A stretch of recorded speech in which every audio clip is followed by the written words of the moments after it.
साथियों नमस्कार। Science and technology की आज की क्लास में हम बात करेंगे कुछ गंभीर रोगों के बारे में।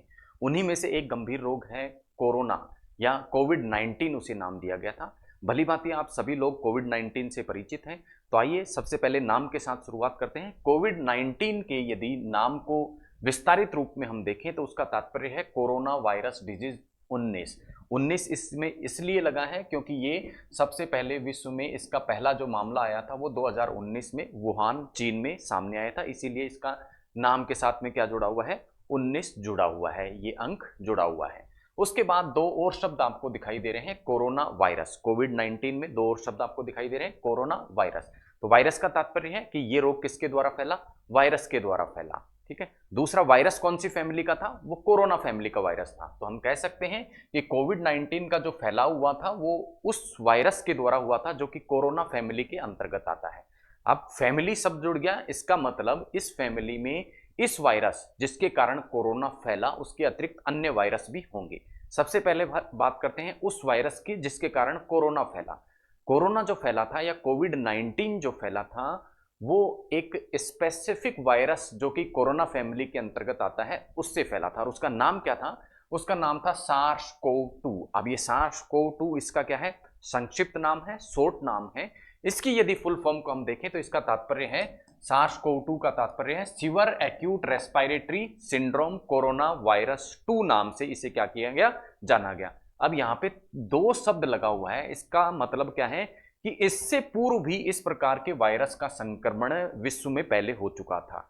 कब हुआ था उसे आने वाली क्लास में हम जानने वाले हैं, आने वाली कुछ स्लाइड्स में हम जानने वाले हैं। लेकिन आपको ये ध्यान रखना है कि ये पहला ऐसा मामला नहीं था जब सार्स कोव 2 वायरस ने विश्व में क्या किया, संक्रमण को फैलाया। इससे पहले भी संक्रमण फैल चुका था, इसी कारण यहाँ पे दो आपको देखने को मिलता है।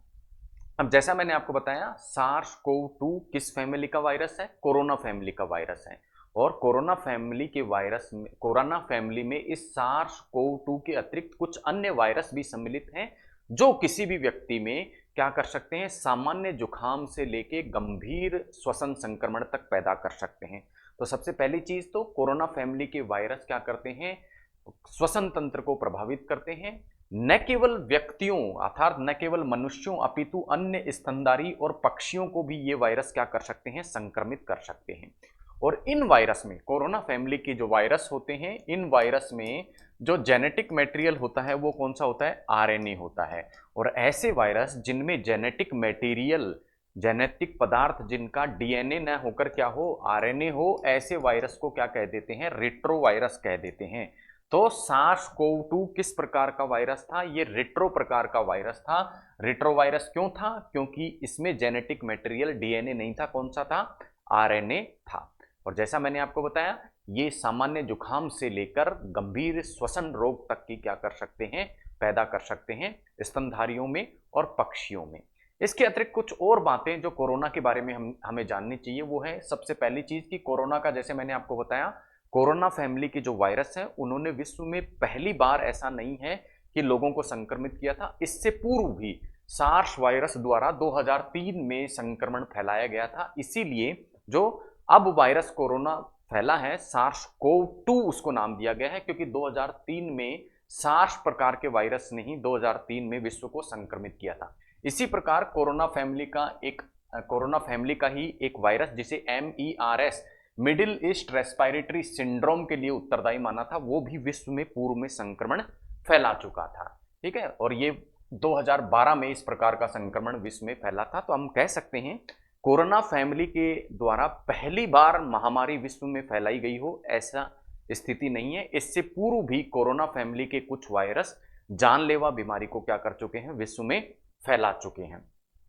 यदि बात करें हम चूहों की, तो चूहों को भी कोरोना वायरस क्या कर सकता है, प्रभावित कर सकता है। लेकिन चूहों के श्वसन तंत्र को प्रभावित करने के साथ साथ ही ये उनमें हेपेटाइटिस के लिए भी क्या कर सकता है, उत्तरदायी हो सकता है। तो मानवों में और स्तनधारियों में तो ये केवल श्वसन तंत्र को प्रभावित करता है, लेकिन चूहों में ये हेपेटाइटिस के लिए भी उत्तरदायी हो सकता है। अब जैसा हमने देखा कि कोरोना फैमिली के जो वायरस हैं उनको एक स्पेसिफिक नाम दिया गया है। जैसे कोरोना के लिए उत्तरदायी जो वायरस था उसे हमने क्या नाम दे दिया, सार्स कोव 2 नाम दे दिया।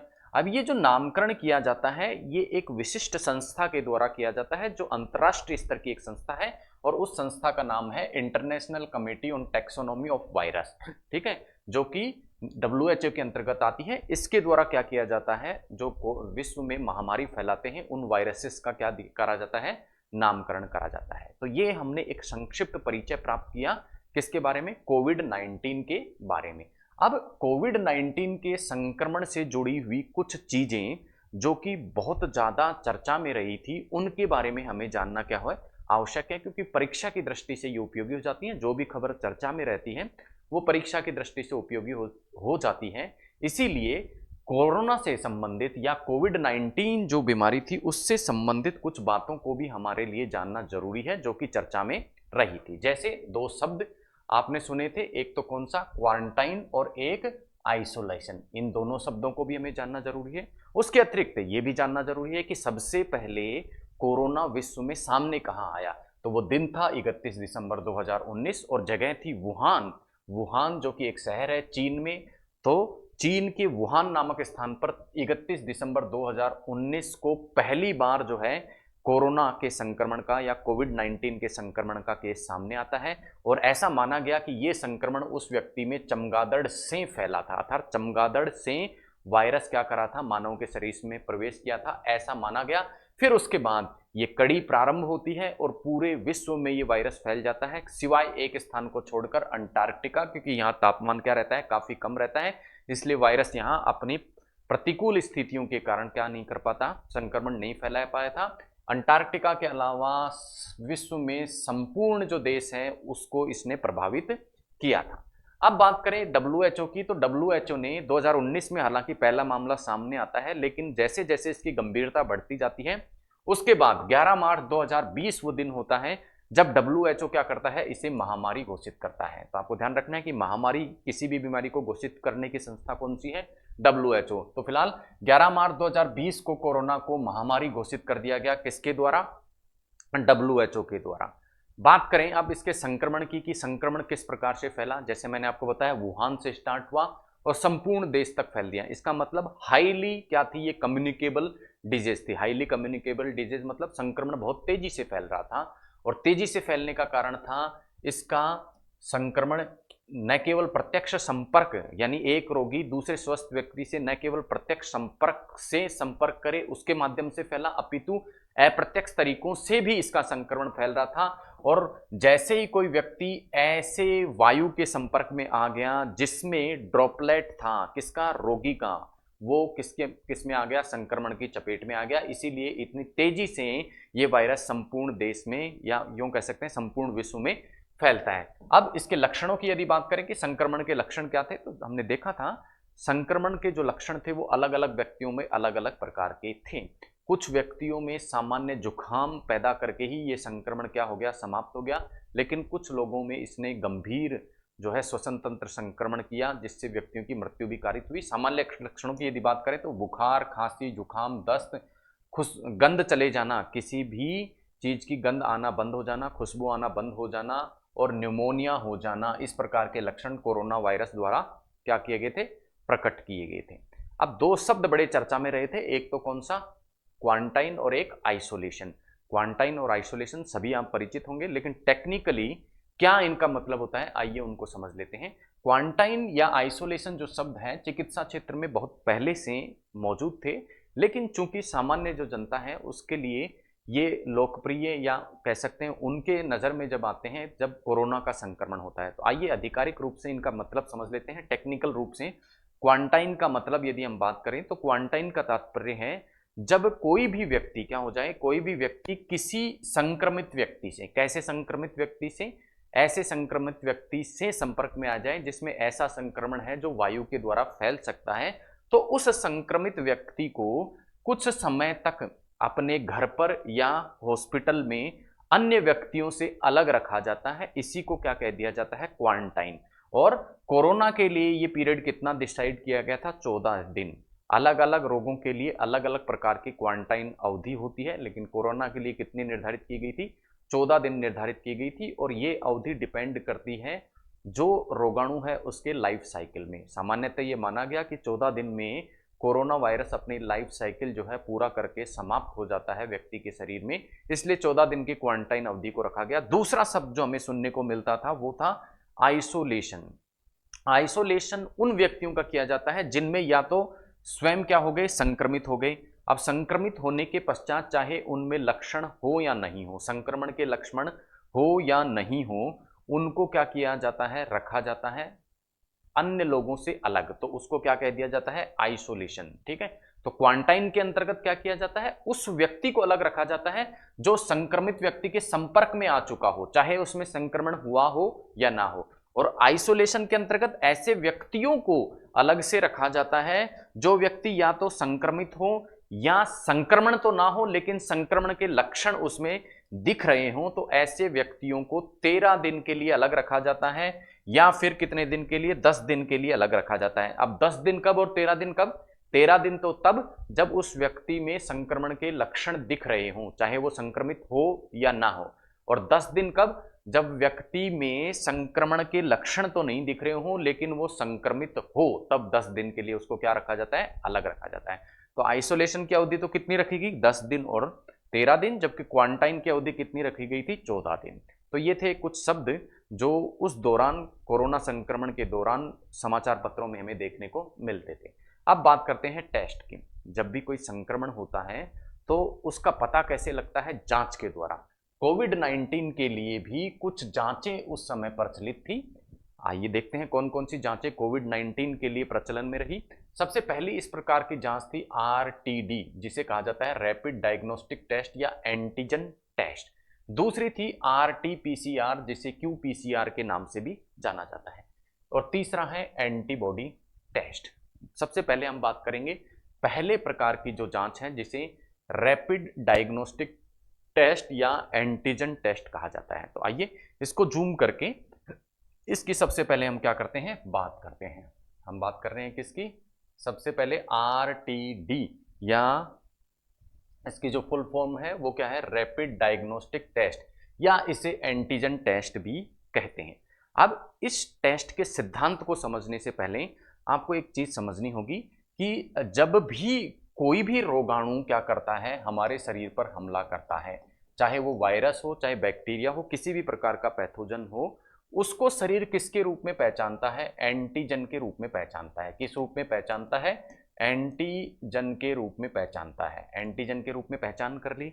अब इस एंटीजन से शरीर की रक्षा करने के लिए क्या कर बनती है, शरीर में जो बी और टी सेल है, लिम्फोसाइट्स हैं, उनके द्वारा एंटीबॉडीज बनती हैं, एंटीबॉडीज बनती हैं। तो यदि कोई व्यक्ति संक्रमित है तो उसमें क्या होगा, रोगाणु उपस्थित होगा, अर्थात एंटीजन उपस्थित होगा। और यदि व्यक्ति संक्रमित है और उसको एंटीबॉडी, उसके सैंपल लेकर, कोई व्यक्ति संक्रमित है, उस व्यक्ति के से संक्रमण का क्या लेकर, नमूना लेकर, या हम कह सकते हैं सैंपल लेकर, जब उस सैंपल में एंटीबॉडीज क्या करी जाएंगी, मिलाई जाएंगी, तो आपको पता है एंटीजन और एंटीबॉडी आपस में क्या हो जाते हैं, जुड़ जाते हैं। अगर एंटीजन नमूने में उपस्थित होगा, सैंपल में उपस्थित होगा, तो एंटीबॉडी उससे जुड़ जाएगी, अन्यथा नहीं जुड़ेगी। यही किसका सिद्धांत है, आरडीटी का सिद्धांत है। तो आरडीटी किस सिद्धांत पर कार्य करता है, ये एंटीजन एंटीबॉडी बंधन या बॉन्डिंग के आधार पर कार्य करता है। इसके अंतर्गत सिद्धांत क्या था कि सैंपल लिया गया रोगी से, यदि उस सैंपल में वायरस उपस्थित है, वायरस का मतलब एंटीजन, कोरोना वायरस उपस्थित है, एंटीजन उपस्थित है, तो क्या हो जाएगा, जो एंटीबॉडीज हैं वो उस सैंपल के साथ में बाइंड हो जाएंगी और उससे उसकी उपस्थिति का पता लग जाएगा। लेकिन इस टेस्ट के साथ समस्या क्या है कि हमें एंटीजन की मात्रा का पता नहीं लगता, एंटीजन की मात्रा का पता नहीं लगता कि कितनी मात्रा में एंटीजन या वायरस की कितनी क्वांटिटी जो है वो उपस्थित है उस रोगी में जिससे सैंपल लिया गया है। अब सैंपल लिया गया, सैंपल के द्वारा एंटीजन को क्या किया गया, प्राप्त किया गया। अब वो सैंपल आखिर लिया कहाँ से जाता है, तो आरडीटी जो टेस्ट है उसमें सैंपल रोगी के नाक या गले से लिया जाता था, यानी रोगी के नाक या गले से सैंपल ले लिया गया। उस सैंपल में एंटीजन या वायरस उपस्थित है या नहीं, उसका पता कैसे लगाया गया, उसके साथ में एंटीबॉडीज, जो कोरोना के लिए एंटीबॉडीज बनती हैं, उनके साथ जब उसको मिक्स किया गया तो एंटीजन एंटीबॉडी यदि क्या हो जाएगी, रिएक्शन हो जाएगी, एंटीबॉडी जुड़ गए तो इसका मतलब एंटीजन उपस्थित है, अन्यथा नहीं है। अब इस टेस्ट के साथ में जो समस्या थी वो क्या थी कि ये सटीक नहीं था। क्या नहीं था? सटीक नहीं था। ठीक है, अपेक्षाकृत क्या था? ये कम सटीक था। आइए देखते हैं क्यों कम सटीक प्रकार का ये क्या था? टेस्ट था। तो ये जो संक्रमण था या ये जो टेस्ट था आरडीटी, ये कम सटीक प्रकार का क्या था? टेस्ट था। क्यों? क्योंकि ये वायरस की अति न्यून मात्रा को नहीं पकड़ पाता था। यानी ऐसा सैंपल जिसमें वायरस या एंटीजन की मात्रा बहुत कम है, न्यून है, उसको ये क्या नहीं कर पाता था? पकड़ नहीं पाता था। तो ये इसकी क्या थी? कमी थी। साथ ही साथ ऐसे संक्रमण जिसमें व्यक्ति में कोई लक्षण नहीं दिखाई देता था, अर्थात वायरस का संक्रमण तो हो गया लेकिन किसी प्रकार के लक्षण उसमें नहीं दिख रहे थे, तो क्या कर सकता है ये वायरस? तो ऐसा हो सकता है कि वायरस की सांद्रता कम रही हो और वायरस की कम सांद्रता को ये पकड़ नहीं पाता, इसलिए व्यक्ति को पॉजिटिव होते हुए भी ये क्या देता था? फॉल्स नेगेटिव रिपोर्ट दे सकता था। तो ये भी इसकी क्या थी? एक कमी थी। साथ ही साथ इसमें वायरस की जो पहचान की जा सकती थी या सैंपल में वायरस उपस्थित है या नहीं, उसका पता लगाने के लिए कुछ समय पश्चात टेस्ट किया जाना जरूरी था। अर्थात प्रारंभिक संक्रमण में कोरोना वायरस की सांद्रता अति न्यून होती है, तो इंतजार करना पड़ता था किसका? कि वायरस अपने आप को रेप्लिकेट करके सांद्रता बढ़ाए। उसके बाद ये टेस्ट क्या देता था? काम आता था। वायरस की सांद्रता जब अपने उच्चतम स्तर पर होती थी तब ही ये टेस्ट क्या कर पाता था? पहचान कर पाता था किसकी? वायरस की। तो ये कुछ कमियां थी इस टेस्ट की, इसलिए फिर दूसरे प्रकार के टेस्ट जो है उसकी ओर देखा गया और वो टेस्ट था, आइए उस टेस्ट की भी हम बात कर लेते हैं। वो जो टेस्ट था वो था आरटी-पीसीआर, जो कि काफी प्रचलन में रहा। आरटी-पीसीआर जो टेस्ट था, इस टेस्ट को जाना गया रियल टाइम या क्वांटिटेटिव पॉलीमर चेन रिएक्शन के नाम से। क्यू मतलब क्वांटिटेटिव और आरटी का मतलब रियल टाइम और पीसीआर का मतलब पॉलीमर चेन रिएक्शन। दोनों ही नामों से इसे जाना जाता था। या तो इसे आरटी-पीसीआर कह दो, real time polymer chain reaction कह दो, या क्वांटिटेटिव पॉलीमर चेन रिएक्शन कह दो। अब इसका जो सिद्धांत था वो क्या था? Polymer chain reaction. अब पॉलीमर चेन रिएक्शन में एक्चुअल में यदि सामान्य शब्दों में समझे तो इसमें क्या किया जाता है? डीएनए का क्या किया जाता है? मल्टीप्लिकेशन किया जाता है। मल्टीप्लिकेशन किया जाता है और मल्टीप्लिकेशन से इस डीएनए की सांद्रता क्या होती है? बढ़ जाती है। सांद्रता बढ़ाते हैं। ठीक है, बहुत सारे डीएनए को प्राप्त कर लेते हैं किसके द्वारा? मल्टीप्लिकेशन के द्वारा। अब समस्या जो आपके सामने आ रही होगी वो ये आ रही होगी कि जैसा मैंने आपको बताया कि कोरोना वायरस का जो जेनेटिक मटेरियल था वो तो था डीएनए, आरएनए। तो यहाँ तो मल्टीप्लिकेशन पॉलीमर चेन रिएक्शन में किसका कर रहे हैं? डीएनए का। तो इसका तात्पर्य क्या हुआ कि डीएनए होना चाहिए हमारे पास में, तभी इस टेस्ट से हम क्या कर सकते हैं? कोरोना का पता लगा सकते हैं। तो उसके लिए क्या किया गया? इस आरएनए को पहले एक रिवर्स ट्रांसक्रिप्टेज नाम के एंजाइम से किसमें परिवर्तित किया गया? डीएनए में। यानी रोगी से सैंपल लेते थे, सैंपल में जो आरएनए यदि उपस्थित होता था तो उसे रिवर्स ट्रांसक्रिप्टेज के माध्यम से डीएनए में कन्वर्ट कराया जाता था और फिर मल्टीप्लिकेशन द्वारा या पॉलीमर चेन रिएक्शन के द्वारा उसकी सांद्रता बढ़ा ली जाती थी और वायरस की उपस्थिति का पता लगा लिया जाता था। तो कहने का तात्पर्य क्या है? यदि बहुत कम सांद्रता होगी उसको भी मल्टीप्लिकेशन करके बढ़ाकर वायरस की उपस्थिति का पता लगा लिया जाता था। किस टेस्ट में? आरटी-पीसीआर टेस्ट में। क्योंकि किस सिद्धांत पर यह कार्य कर रहा था? यह कार्य कर रहा था कौन से सिद्धांत पर? पॉलीमर चेन रिएक्शन में, जिसमें न्यून सांद्रता को भी बढ़ाकर क्या कर लिया जाता है? उच्च कर लिया जाता है। और जैसा मैंने बताया सैंपल कि इसमें भी क्या लिया जाता था? रोगी से सैंपल लिया जाता था और वो सैंपल जो लिया जाता था वो भी किससे लिया गया? नाक और गले से लिया जाता था। जैसे हमने आरडीटी टेस्ट में देखा था, वहां भी सैंपल नाक और गले से लिया जाता था और नाक और गले से सैंपल लेकर वायरस की उपस्थिति का पता लगाया जाता था। वही यहां पता लगाया जाता है।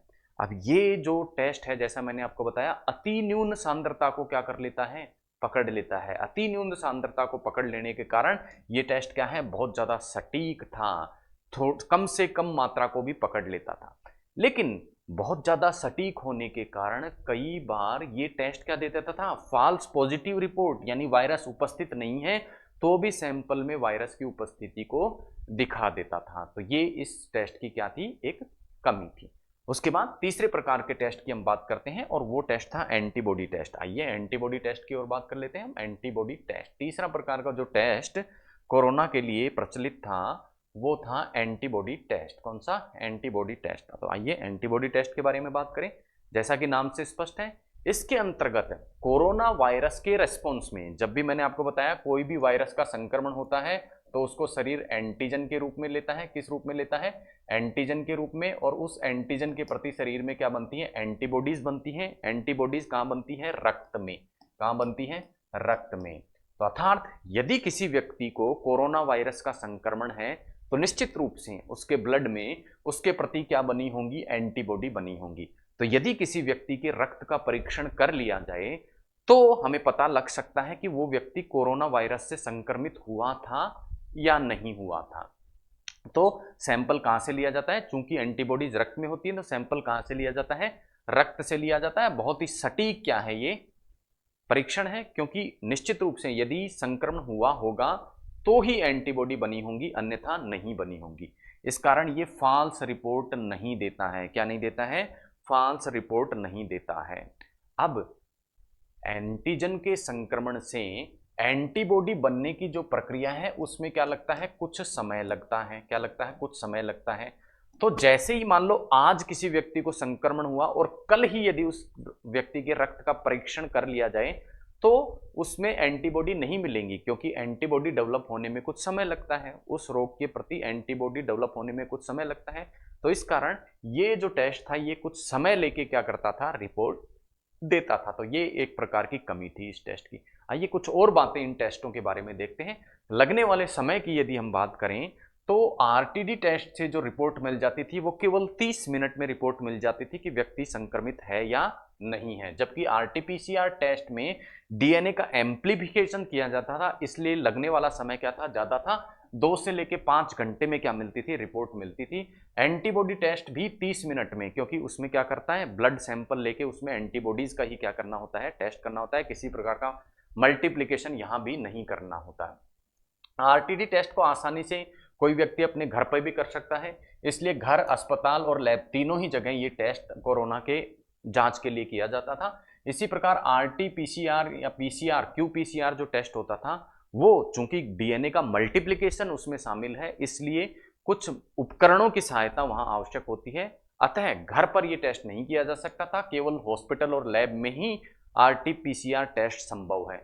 उसके बाद बात करते हैं एंटीबॉडी टेस्ट। ये भी एक सरल प्रकार का एक स्ट्रिप है। स्ट्रिप पे क्या लेना होता है? नमूना लेना होता है, इसलिए ये भी एक सरल प्रकार का टेस्ट है और हॉस्पिटल और लैब में करा जा सकता है। हालांकि घर पे इसको नहीं कर सकते क्योंकि रक्त का नमूना लेके फिर टेस्ट करना होता है, लेकिन ये वाला जो टेस्ट था आरटीडी, जिसमें डायरेक्ट एंटीजन का टेस्ट किया जाता था, वो घर पे भी कोई भी व्यक्ति कर सकता है।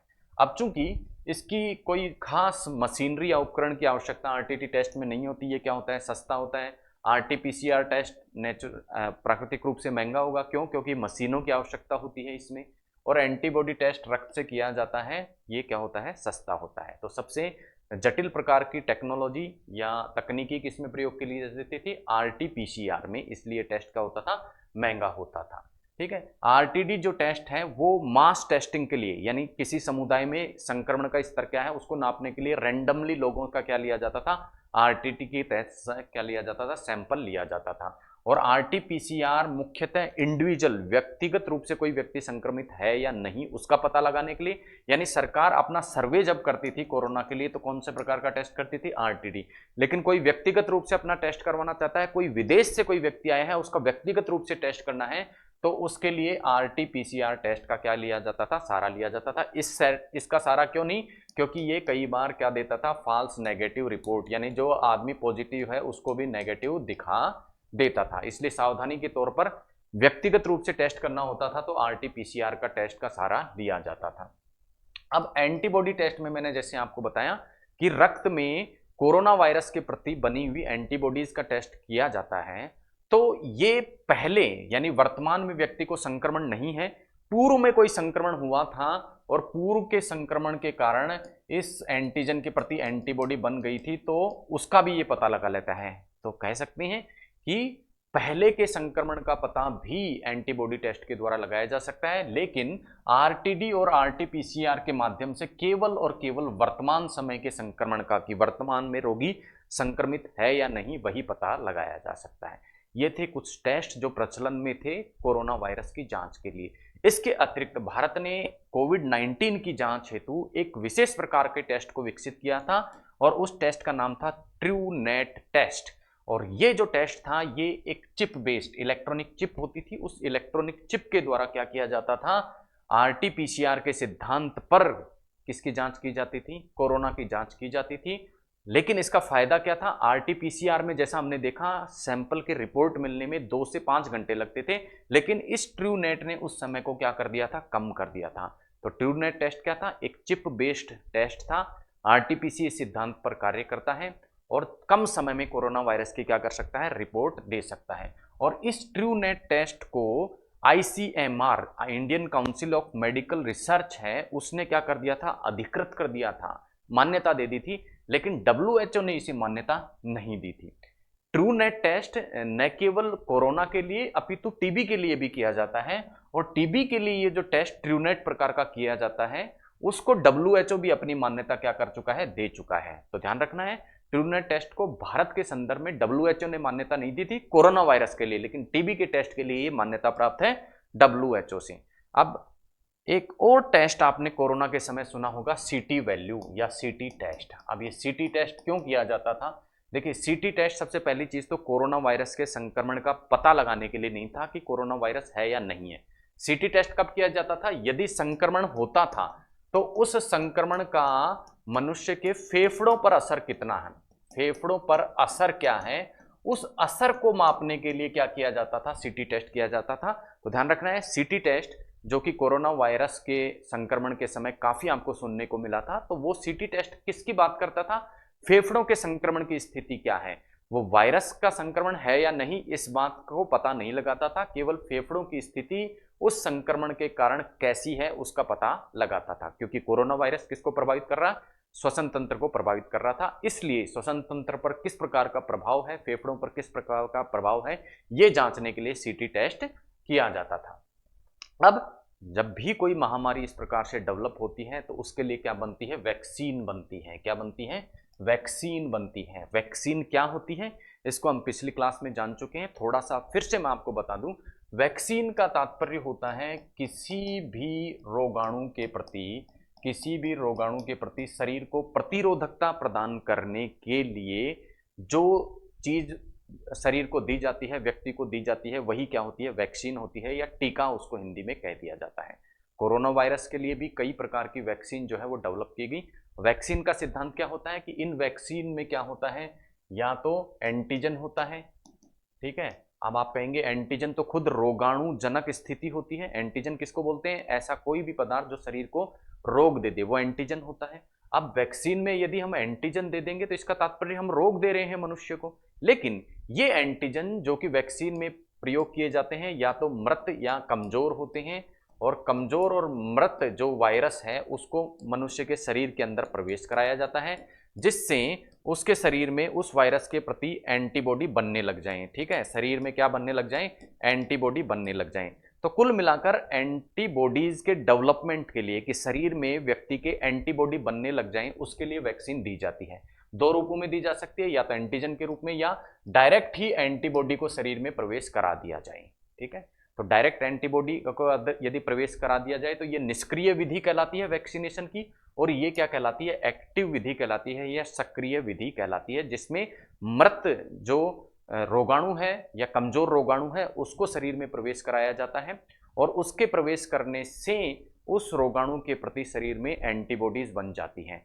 एक चीज और आपको ध्यान रखनी है कि वैक्सीन कभी भी, ध्यान रखना है आपको, वैक्सीन कभी भी वर्तमान संक्रमण जो है उसको नष्ट नहीं करती हैं, अपितु भविष्य के संक्रमण के लिए पहले से शरीर को तैयार रखती हैं, ताकि भविष्य में यदि उस प्रकार का संक्रमण हो तो उसके लिए एंटीबॉडी शरीर में पहले से तैयार रहें। तो ये चीज वैक्सीन के बारे में आपको ध्यान रखनी है। कोरोना वायरस के संदर्भ में जो वैक्सीन भारत में प्रचलित हुई वो थी पहली कोविशील्ड। पहली जो वैक्सीन भारत में किसके संदर्भ में आई, कोरोना वायरस के संदर्भ में आई थी, वो थी कोविशील्ड। उसके बाद में कुछ अन्य जो वैक्सीन है वो भी भारत में प्रचलित हुई, उनको भी भारत में लगाया जाने लगा, जैसे कोवैक्सीन, स्पुतनिक 5 जो कि रूस के सहयोग से डॉक्टर रेड्डी लैब जो भारत की है उसने बनाया था। इसी तरह जाइकोव डी जो कि जाइडस कैडिला नाम की कंपनी द्वारा बनाई गई थी। मोर्डना मोर्डना जॉनसन और कॉर्वैक्स, ये समस्त प्रकार की जो वैक्सीन है ये भारत में कोरोना वायरस के लिए प्रयुक्त हुई। इनमें से दो सबसे महत्वपूर्ण जो वायरस जो वैक्सीन थी वो कौन सी थी, कोविशील्ड और कोवैक्सीन। इनके बारे में हम डिटेल से बात करेंगे, लेकिन उससे पहले कुछ और तथ्यों को हम देखें तो हम पाते हैं कि भारत में यदि वैक्सीन का प्रयोग करना है तो कंपनी को किससे परमिशन लेनी पड़ेगी, Central Drug Standard Control Organisation, जिसे CDSCO के नाम से जाना जाता है। कोई भी वैक्सीन भारत में तभी लॉन्च की जा सकती है जब इससे क्या ले ली गई हो, मान्यता ले ली गई हो। यदि और एक तथ्य जिसको परीक्षा में पूछा जा सकता है उसकी हम बात करें तो पहली मैसेंजर RNA वैक्सीन। अब देखिए वैक्सीन जो होते हैं उनका निर्माण अलग अलग प्रकार से किया जाता है।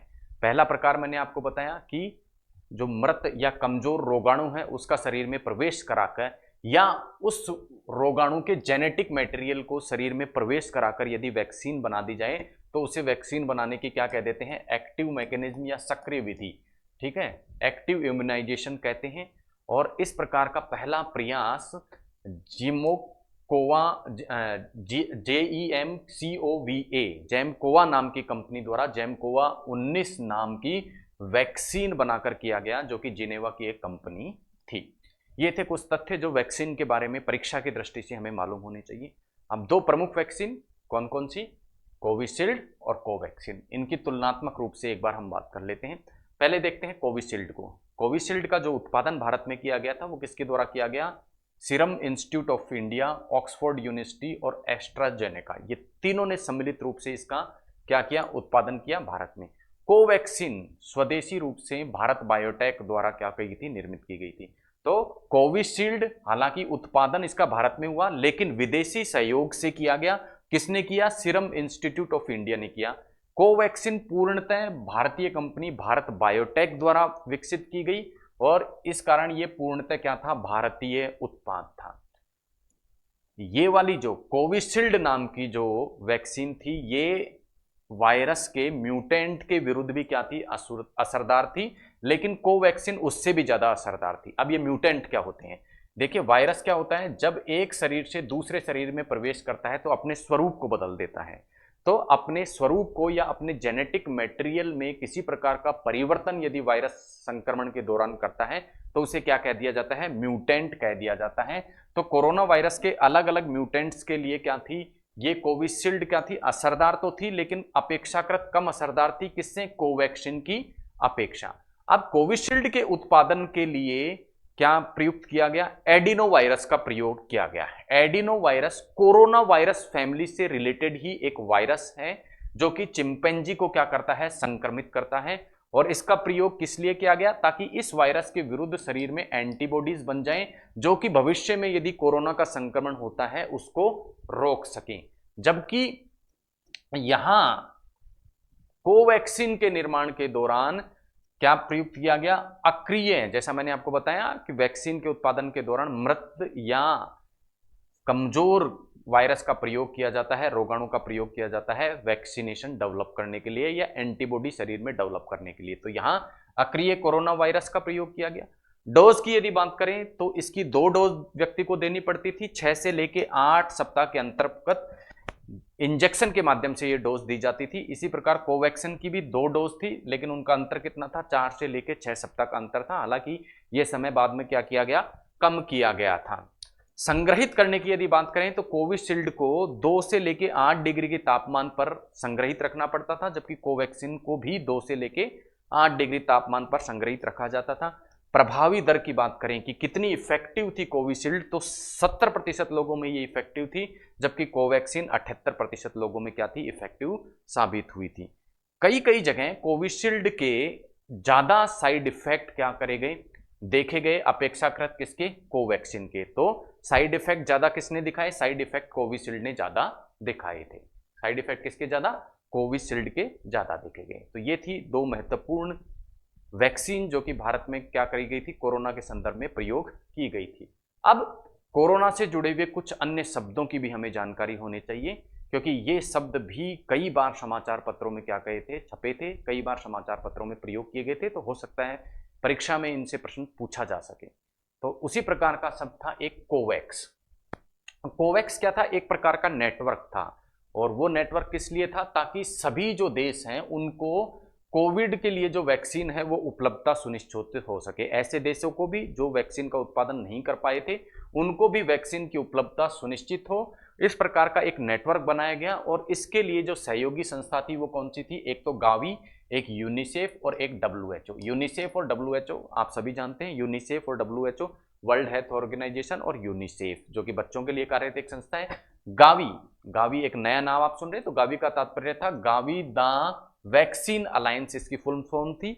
और ये एक प्राइवेट पब्लिक पार्टनरशिप थी, अर्थात सरकार और प्राइवेट संस्थाओं के सहयोग से पब्लिक प्राइवेट पार्टनरशिप के रूप में यह संस्था बनी थी। और इस संस्था का उद्देश्य था कि जितने भी गरीब देश हैं जो स्वयं वैक्सीन के उत्पादन में सक्षम नहीं है, वहां क्या करना, टीकाकरण की दर को बढ़ाना और इसके लिए उन देशों को वित्तीय सहायता देना।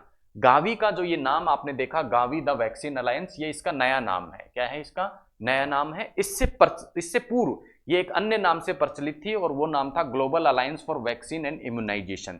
तो आपको ध्यान रखना है कि ये कोवैक्स के अंतर्गत जो गावी संस्था काम करती थी, ये कोविड वैक्सीन से पहले भी कार्य करती थी। और इसका उद्देश्य क्या था कि वैक्सीनेशन की जो दर है उसको विश्व में बढ़ाना। उसके अलावा दूसरा शब्द आपको समाचार पत्रों में कोविड के संदर्भ में सुनने को मिलता था, वो था कोविन, जिसे कोविड वैक्सीन इंटेलिजेंस नेटवर्क के नाम से जाना जाता है। और इसका कार्य क्या है? इसका कार्य है कि कोविड वैक्सीन लगाने में जो प्रगति हुई है, अर्थात कितने व्यक्तियों को कोविड वैक्सीन लगा, कितने को नहीं लगा, कितनों ने रजिस्ट्रेशन कराया और कितनी वैक्सीन लोगों को रजिस्ट्रेशन के हिसाब से लगाने के लिए उपलब्ध है, उन सभी की जानकारी रखने वाला जो नेटवर्क था वो किस नाम से जाना गया? कोविन नाम से जाना गया। नेक्स्ट शब्द है आरोग्य सेतु ऐप। आप सभी लोगों ने इस शब्द को सुना भी, अपने मोबाइल में इस ऐप को डेवलप भी क्या किया, इंस्टॉल भी किया। ये जो ऐप था ये कोविड-19 के संक्रमण की जानकारी देता था। कैसे जानकारी देता था? सभी लोगों को क्या कहा गया, सलाह दी गई कि इस ऐप को डाउनलोड करें और यदि वो संक्रमित हैं तो संक्रमित पे टिक करें, संक्रमित नहीं है तो असंक्रमित पे टिक करें। उसका फायदा क्या हुआ? व्यक्ति को मालूम होता था कि आसपास के क्षेत्र में कौन व्यक्ति जो है संक्रमित है, किससे? कोविड से।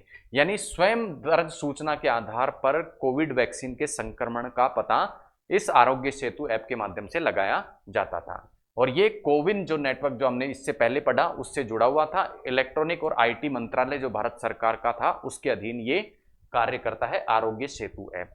उसके बाद में था एक अन्य मिशन जो चलाया गया कोरोना के संदर्भ में, वो था मिशन सुरक्षा। और इस मिशन सुरक्षा के अंतर्गत भारत में ही वैक्सीन डेवलपमेंट का कार्य है। ठीक है, भारत में सुरक्षित, प्रभावी, वहनीय मतलब कम खर्चे में और आसानी से उपलब्ध होने वाली कोविड वैक्सीन बनाई जाए। उस प्रोग्राम का नाम क्या था? मिशन सुरक्षा। और ये मिशन सुरक्षा आत्मनिर्भर भारत प्रोग्राम जो था उसके अंतर्गत चलाया गया था। इसी प्रकार का एक और मिशन चलाया गया, मिशन सागर 2। मिशन सागर 2 क्या मिशन था कि हिंद महासागर, भारत क्या है, हिंद महासागर से लगता हुआ एक देश है, तो भारत ने एक मिशन चलाया कि हिंद महासागर से जुड़े हुए जितने भी देश हैं उन सभी देशों को कोरोना की जो वैक्सीन है उसकी आपूर्ति सुनिश्चित की जाए। एक शब्द आपने मुख्य रूप से सुना था पीपीई, एक कपड़े जैसी कोई चीजें पहन के खड़ा हुआ होता था जो भी कोरोना वायरस का इलाज कर रहा होता था या कोरोना वायरस से संक्रमित कोई व्यक्ति होता था, और उसको क्या कहा गया? पीपीई, पर्सनल प्रोटेक्टिव इक्विपमेंट के नाम से इसे जाना गया था। इसी प्रकार SpO2, आप बार बार में जब कोरोना संक्रमण की स्थिति चल रही थी तो आप बार बार में एक मशीन जिसे ऑक्सीमीटर कहा जाता था उसके माध्यम से आप अपनी ऑक्सीजन को नापते थे उंगली में लगाकर। वो क्या नापा जाता था? वो सैचुरेशन ऑफ, एक्चुअल में क्या नापा जाता था? सैचुरेशन ऑफ ऑक्सीजन नापी जाती थी, किसमें? ब्लड में। अब सैचुरेशन ऑफ ऑक्सीजन का तात्पर्य है वो ऑक्सीजन की मात्रा मापना जो किसके प्रतिशत के रूप में? अधिकतम कितनी ऑक्सीजन ब्लड के द्वारा क्या की जा सकती है? ट्रांसपोर्ट की जा सकती है। तो देखिए, मान लो अधिकतम ऑक्सीजन की मात्रा कितनी है? 50 है, जो कि ब्लड क्या कर सकता है? ट्रांसपोर्ट कर सकता है। तो यदि क्या हुआ, आपकी मात्रा कितनी आती है, 40 आती है, तो इसका मतलब आपकी ऑक्सीजन का परसेंटेज जो आएगा, सैचुरेशन परसेंटेज 80%, यानी कुल वो मात्रा, जितनी मात्रा ऑक्सीजन की ब्लड के द्वारा ले जाई जा सकती है, उसके अनुपात में आपके ब्लड में ऑक्सीजन की कितनी मात्रा ब्लड ले जा रहा है, वो क्या था, SpO2, सैचुरेशन ऑफ ऑक्सीजन। और इसको परसेंटेज के माध्यम से क्या किया जाता था, दर्शाया जाता था। और सामान्य रूप से यदि हम देखा जाए तो सामान्य रूप से अधिकतम जितनी ऑक्सीजन ट्रांसपोर्ट हो सकती है उसके 93% कम से कम किसी सामान्य व्यक्ति में होनी चाहिए। मापन कैसे करते थे, ऑक्सीमीटर द्वारा मापन करते थे।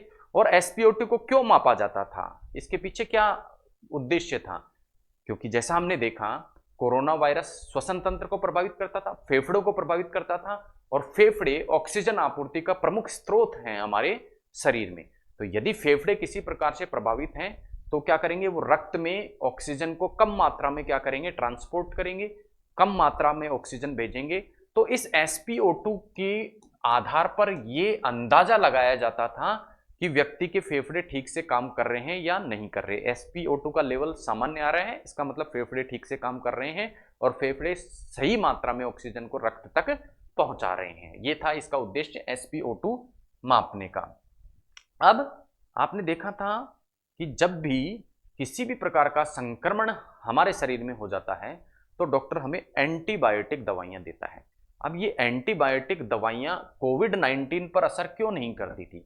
एंटीबायोटिक दवाइयां कोरोना के ट्रीटमेंट में दी जाती थी, लेकिन वो कोविड-19 से जुड़े हुए अन्य लक्षण जैसे बुखार आ गया, ठीक है, या अन्य कोई बैक्टीरियल संक्रमण, क्योंकि कोरोना वायरस का जब संक्रमण होता था तो शरीर कमजोर हो जाता था, इम्यूनिटी कमजोर हो जाती थी, इसलिए कुछ बैक्टीरिया भी शरीर को क्या कर देते थे, संक्रमण कर देते थे। तो उन बैक्टीरिया की रोकथाम के लिए डॉक्टर कोरोना के साथ में एंटीबायोटिक लिखता था, लेकिन एंटीबायोटिक कोरोना वायरस के लिए काम नहीं आती थी। क्यों? क्योंकि एंटीबायोटिक जो दवाइयां होती हैं वो किस पर असर करती हैं, वो बैक्टीरिया पर असर करती हैं, वायरस पर नहीं। इसी कारण कोविड-19 पर एंटीबायोटिक दवाइयां असर नहीं करती थी, क्योंकि ये बैक्टीरियल इन्फेक्शन को ही रोक पाती हैं। एक अन्य शब्द जो कोरोना संक्रमण के संदर्भ में हमने सुना था वो था इंक्यूबेशन पीरियड। तो इंक्यूबेशन पीरियड का तात्पर्य क्या होता है, जब भी कोई वायरस हमारे शरीर में प्रवेश करता है या कोई भी रोगाणु हमारे शरीर में प्रवेश करता है, वायरस हो बैक्टीरिया हो, वो कुछ समय तक शरीर पर कोई असर नहीं दिखाता। उस दौरान वो अपने जीवन चक्र को क्या करता है, पूरा करने में लगा रहता है, अपना मल्टीप्लिकेशन करने में लगा रहता है। और इस दौरान यदि टेस्ट किया जाएगा तो वो टेस्ट नेगेटिव आएगा, और वो पीरियड क्या कहलाता है, इंक्यूबेशन पीरियड, यानी ऐसा समय जब शरीर में संक्रमण रोगाणु का होता तो है, टेस्ट के माध्यम से पकड़ में भी नहीं आता और वो अपने लक्षण भी क्या नहीं करता है, प्रकट नहीं करता है, वो इंक्यूबेशन पीरियड कहलाता है। प्रत्येक रोगाणु का इंक्यूबेशन पीरियड क्या होता है, अलग अलग होता है। कोरोना के संदर्भ में इंक्यूबेशन पीरियड कितना था, 3 से लेके 5 दिन तक था। ये बात हुई किसकी, कोरोना के संबंध में कुछ महत्वपूर्ण तथ्यों की। इसी प्रकार एक तथ्य आपने सुना था कि बच्चों के लिए वैक्सीन कोरोना के संदर्भ में नहीं बनी थी। ना बनने का कारण क्या था, हालांकि बाद में डेवलप की गई, लेकिन क्यों नहीं बनाई गई थी, क्योंकि किसी प्रकार का क्लिनिकल ट्रायल बच्चों पर हुआ ही नहीं था कि बच्चों पर वैक्सीन क्या असर करेगी, इसलिए बच्चों को प्रारंभ में कोरोना के संदर्भ में वैक्सीन नहीं लगाई गई थी। भारत में वैक्सीनेशन की प्रगति की यदि हम बात करें तो भारत में लगभग 86% लोगों में कोरोना के लिए वैक्सीनेशन हो चुका है, लगाया जा चुका है। प्रारंभ में जब वैक्सीनेशन भारत में प्रारंभ हुआ था तो ये पॉलिसी रखी गई थी कि पहले उन लोगों को वैक्सीनेशन किया जाए जो लोग क्या हैं, या तो उनकी इम्यूनिटी कमजोर है। इम्यूनिटी कमजोर किसकी होती है, 60 वर्ष से ऊपर के बच्चों की, 60 वर्ष से अधिक उम्र के जो व्यक्ति होते हैं उनकी, या गंभीर रोग से कोई ग्रसित व्यक्ति होती हैं उनकी, या ऐसे व्यक्ति जो ज़्यादा एक्सपोजर में रहते हैं, किसके संक्रमण उनको ज़्यादा होने का खतरा रहता है। और वो कौन हो सकते हैं, जो स्वास्थ्य क्षेत्र में कार्य कर रहे होते हैं, डॉक्टर और नर्स, इनको संक्रमण का खतरा ज़्यादा रहता है। तो ऐसे लोगों को वैक्सीन लगाने की पॉलिसी प्रारंभ में बनी थी, लेकिन बाद में क्या कर दिया गया कि 12 वर्ष से ज़्यादा उम्र के जो भी लोग होंगे उन सभी को क्या करा जाएगा, वैक्सीन लगाई जाएगी। पहले 2 डोज दी जाती थी, लेकिन बाद में एक बूस्टर डोज भी लगाई जाने लगी कि 2 डोज के बाद में इम्यूनिटी को मजबूत करने के लिए एक बूस्टर डोज भी व्यक्ति और लगवा सकता है। एक और शब्द कोविड-19 के जो इरा था उसमें हमें सुनने को मिलता था, वो था मॉर्बिडिटी और कोमॉर्बिडिटी। मॉर्बिडिटी का तात्पर्य होता है वायरस के कारण, यानी सिर्फ वायरस के संक्रमण के कारण कोई व्यक्ति मर जाता है या कितने लोगों की मृत्यु होती है, वो होता है मॉर्बिडिटी। कोमॉर्बिडिटी का तात्पर्य है रोगाणु के कारण नहीं, रोगाणु के कारण नहीं, रोगाणु शरीर की इम्यूनिटी को कमजोर कर दे और उस कमजोर इम्यूनिटी का फायदा उठाकर अन्य संक्रमण यदि व्यक्ति को नुकसान पहुंचाते हैं तो उसे क्या कह देते हैं, कोमॉर्बिडिटी। अब आपको जानकर आश्चर्य होगा कि कोरोना वायरस की जो मॉर्बिडिटी थी वो क्या थी, 1% से भी कम थी। अर्थात जो लोग मरे वो कोरोना के कारण नहीं मरे, अपितु कोमॉर्बिडिटी के कारण मरे। कोमॉर्बिडिटी मतलब कोरोना वायरस के संक्रमण के कारण इम्यूनिटी कमजोर होने से अन्य रोगों के प्रभाव से, जैसे निमोनिया, हार्ट अटैक आदि से लोगों की क्या हुई, मृत्यु हुई। तो मॉर्बिडिटी रेट क्या था, बहुत कम था वायरस का, लेकिन कोमॉर्बिडिटी बहुत अधिक थी। इसी के कारण इतनी कैजुअलिटी हमें देखने को मिली। तो ये था कोरोना वायरस, जो कि गंभीर रोग के रूप में हमें देखने को मिला था 2019 से लेके 2020 का जो समय था, काफी तेजी से इसका संक्रमण फैला, पूरा विश्व इसके चपेट में आया। इसी प्रकार का एक अन्य रोग जिसके बारे में आज की क्लास में हम चर्चा करेंगे वो है एड्स, जिसे बोला जाता है एक्वायर्ड इम्यूनोडेफिशिएंसी सिंड्रोम। ये प्रत्यक्ष संपर्क के माध्यम से क्या होता है, फैलता है।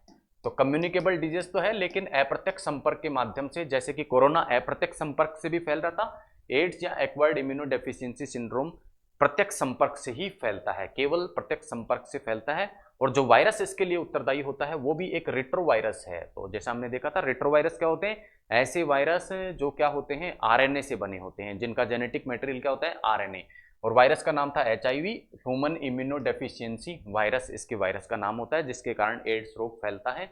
किस प्रकार से ये फैल सकता है, तो जैसा मैंने आपको बताया, केवल प्रत्यक्ष संपर्क से ये फैल सकता है। प्रत्यक्ष संपर्क का तात्पर्य क्या है, यदि एक व्यक्ति का रक्त या कोई जननांकीय द्रव, ठीक है, जननीय द्रव दूसरे व्यक्ति के संपर्क में आता है, तब ही ये क्या कर सकता है, फैल सकता है।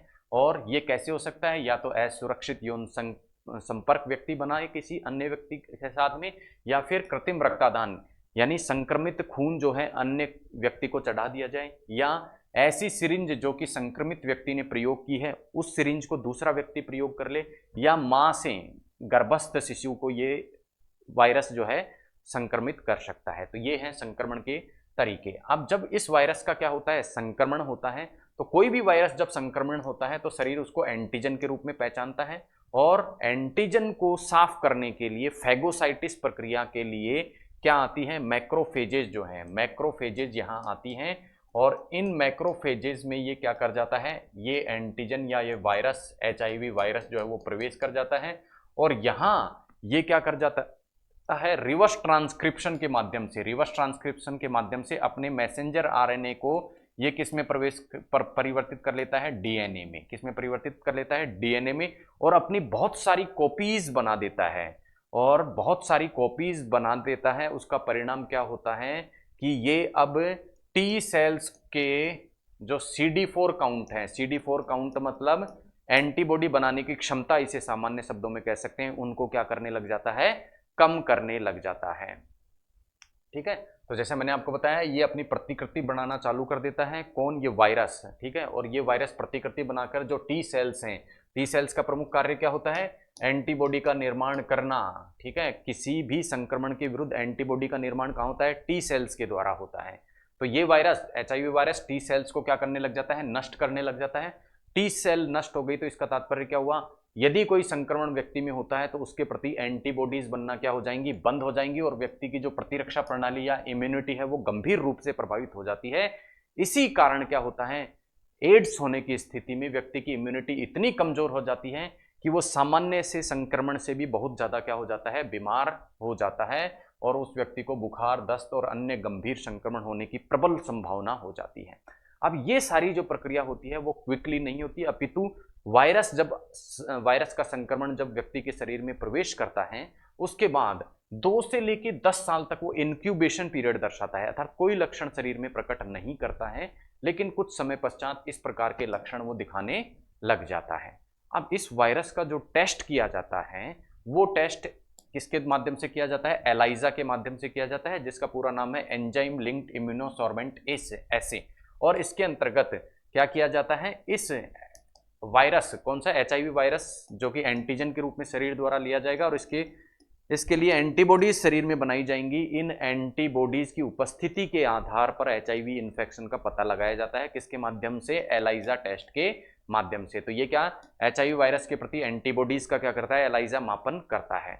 अब इस वायरस का जो संक्रमण है ये पूरी तरीके से समाप्त नहीं हो सकता इन एंटीबॉडीज के द्वारा, क्योंकि वायरस लगातार छुपकर अपनी प्रतिकृति बनाता रहता है, अपनी कॉपीज बनाता रहता है। लेकिन फिर भी इसको नियंत्रण में रखने के लिए एंटी रिट्रोवायरल ट्रीटमेंट, जिसे ART शॉर्ट में बोला जाता है, वो ट्रीटमेंट रोगी को दिया जाता है, जिससे वायरस की मात्रा क्या रह सके, कंट्रोल में रह सके और वायरस व्यक्ति की T सेल्स को नुकसान न पहुंचाए और उसकी इम्यूनिटी ज़्यादा कम ना हो।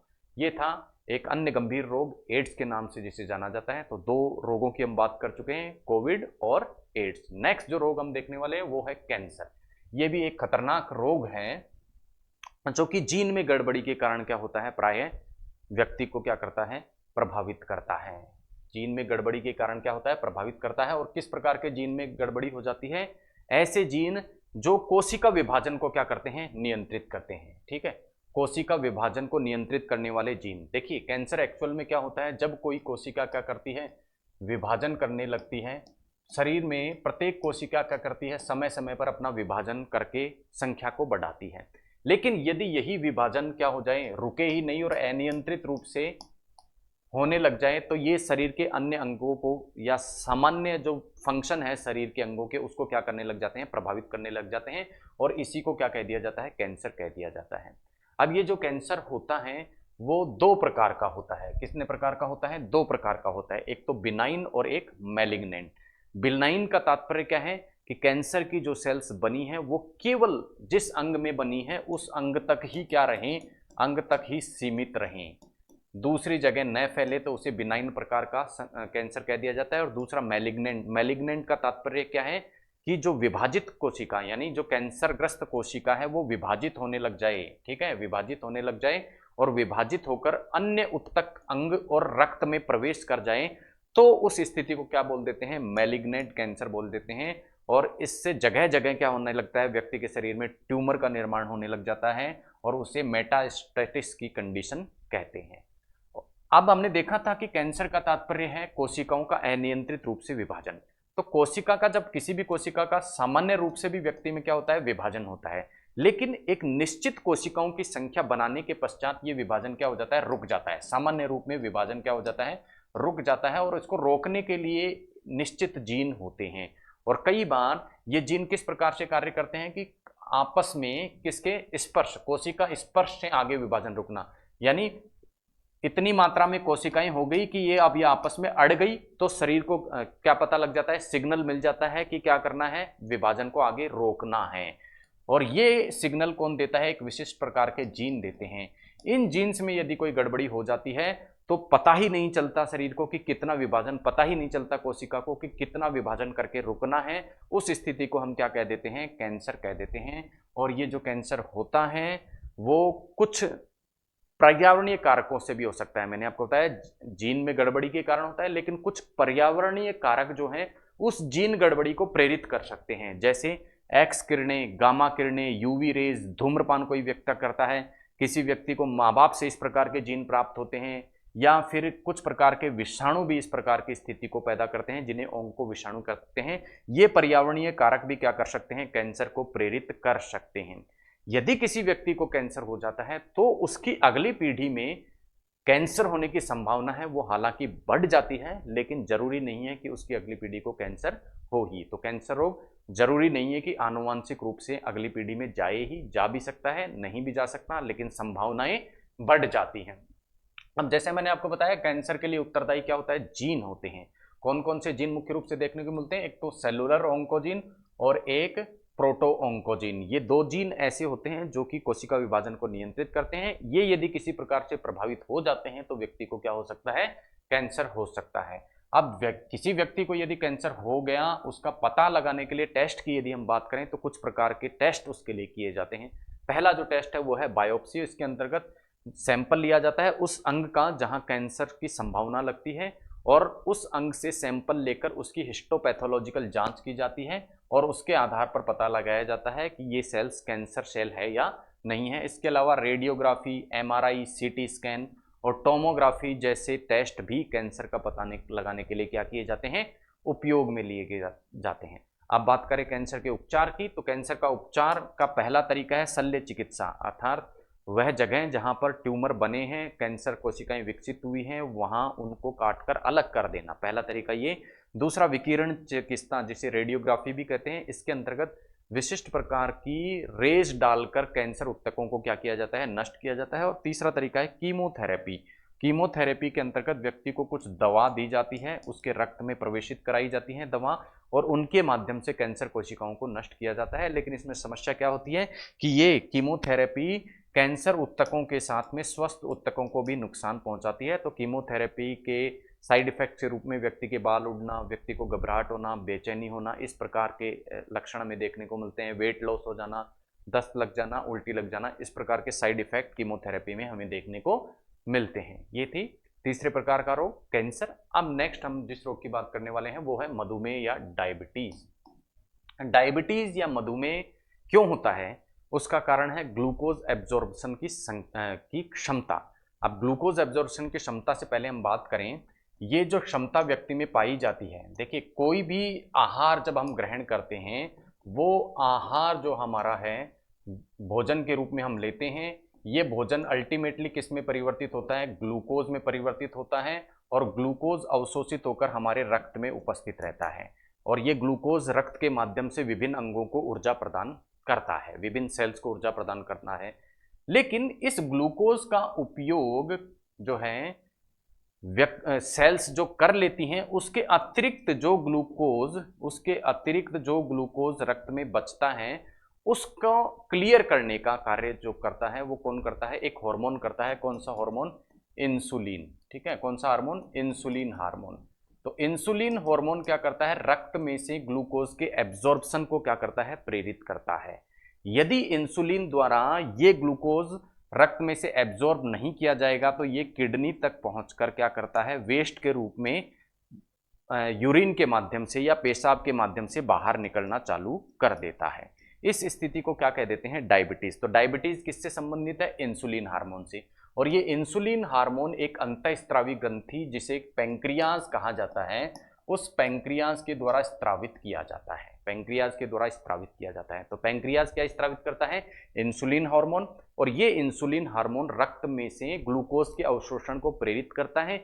यदि ये अवशोषण प्रेरित ना हो तो क्या हो जाएगा, ग्लूकोज वेस्ट के रूप में यूरिन के साथ में बाहर निकलने लग जाएगा, और इस स्थिति को क्या कहते हैं, डायबिटीज कह देते हैं। और इसका तात्पर्य क्या हुआ कि किडनी ज्यादा प्रयास करेगी ग्लूकोज को छानने के लिए, जिससे किडनी भी क्या हो जाती है, व्यक्ति की इफेक्ट हो जाती है, और किडनी पे जब इफेक्ट पड़ता है तो व्यक्ति का लीवर भी जो है वो ठीक से कार्य नहीं करता। तो इस प्रकार मधुमेह एक गंभीर रोग भी बन सकता है, जिसके कारण वो लीवर किडनी के साथ ही हृदय पर भी प्रभाव डाल सकता है। लक्षण की यदि हम बात करें तो मधुमेह के जो लक्षण हैं, डायबिटीज के जो लक्षण हैं, उसमें रोगी व्यक्ति को पेशाब जो है वो बार बार लगती है, ठीक है, और साथ ही साथ थकावट प्रत्येक क्षण व्यक्ति को क्या होती रहती है, महसूस होने लग जाती है। ये मधुमेह या डायबिटीज के क्या होते हैं, लक्षण होते हैं। कारणों की यदि हम बात करें तो जैसे हमने देखा कि ग्लूकोज की मात्रा कब बढ़ जाएगी, जब इंसुलिन का स्त्रावण नहीं होगा, क्योंकि इंसुलिन ही ब्लड में से ग्लूकोज को क्या करता है, एब्जॉर्ब करता है। तो पहला तो कारण क्या हो सकता है, इंसुलिन स्त्रावित ही ना हो, अग्नाशय से या पैंक्रियास से इंसुलिन बने ही ना। दूसरा कारण हो सकता है कि इंसुलिन तो बन रहा है लेकिन इंसुलिन का प्रयोग करने की स्थिति में शरीर नहीं है, और ज्यादातर बुढ़ापे में या अधिक उम्र में इस प्रकार की स्थिति बनती है, अधिक उम्र में इस प्रकार की स्थिति बनती है। अब इसके आधार पर दो प्रकार की डायबिटीज देखने को मिलती हैं। पहली टाइप 1 डायबिटीज कहते हैं, टाइप 1 डायबिटीज। इस टाइप 1 डायबिटीज के अंतर्गत क्या होता है, पैंक्रियाज की जो बीटा सेल्स होती हैं जिनके द्वारा इंसुलिन का निर्माण किया जाता है, वो इंसुलिन बनाना क्या कर देती है, बंद कर देती हैं। और दूसरे प्रकार की डायबिटीज होती है टाइप 2, जिसमें शरीर में इंसुलिन यानी पैंक्रियाज की सेल इंसुलिन का निर्माण तो कर रही हैं लेकिन उस इंसुलिन का प्रयोग शरीर नहीं कर पाता, और ये सामान्यतः वृद्धों में या अधिक उम्र के जो लोग होते हैं उनमें देखने को मिलती है। अब बात करें इसकी जांच की कि डायबिटीज को किस प्रकार से जांचा जा सकता है कि किसी व्यक्ति को डायबिटीज है या नहीं, तो 3 प्रकार के टेस्ट इसके लिए किए जाते हैं। पहला फास्टिंग ग्लूकोज टेस्ट, इसके अंतर्गत बिना कुछ खाए पिए ग्लूकोज की मात्रा को रक्त में मापा जाता है। दूसरा होता है प्लाज्मा ग्लूकोज टेस्ट, इसमें कुछ खाने पीने के बाद यानी भोजन करने के बाद क्या किया जाता है, ग्लूकोज के स्तर को रक्त में मापा जाता है। और तीसरा होता है HB1AC, जिसके अंतर्गत ब्लड से सैंपल लेकर जब मापा जाता है तो वो पिछले 3 महीनों के औसत, यानी पिछले 3 महीनों में ब्लड में कितना ग्लूकोज था उसके औसत को दर्शाता है। अलग अलग यदि माप की बात करें तो फास्टिंग ग्लूकोज की जो मात्रा होनी चाहिए वो व्यक्ति में 126 से नीचे होनी चाहिए। इसी प्रकार प्लाज्मा ग्लूकोज की मात्रा 200 से नीचे होनी चाहिए और HB1AC की मात्रा 48 से नीचे होनी चाहिए। यदि इससे ज़्यादा, ये तीनों वैल्यू इससे ज़्यादा है तो इसका तात्पर्य क्या है, व्यक्ति डायबिटीज से पीड़ित है। तो इस प्रकार आज की क्लास में कुछ गंभीर रोगों के बारे में हमने बात की।